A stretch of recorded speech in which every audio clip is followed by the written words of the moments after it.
Welcome to the Steve and Mead Review. I'm Steve, and this is my special guest, Jordan.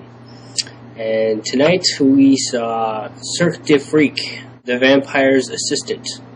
This is a movie about a teenager who has to become a vampire to save his friend, and it has to do with some sort of prophecy or something, and with vampire war. The main character ends up living with, circus freaks.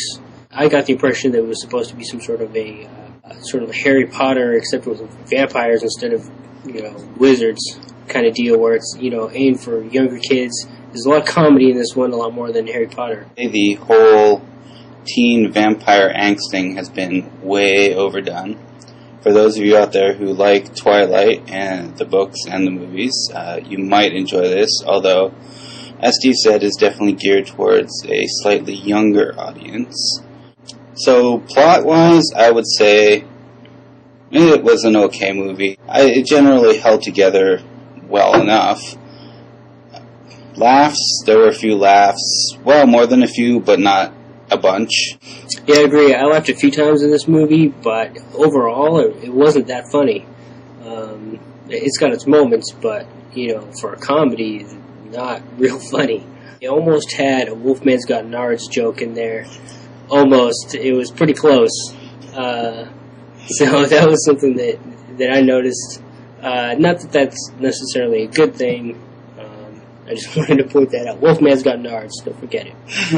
I would say where the movie shone the most was definitely in the special effects / creature effects. There were some pretty awesome-looking freaks in the movie. The kid in the movie, the main character, I thought was a very poor actor. I didn't care for his performance at all. And what's his name? Willem Dafoe is in this movie. Is that right? Yeah. He was sort of like a Vincent Price character, and that's probably the coolest guy in the whole movie.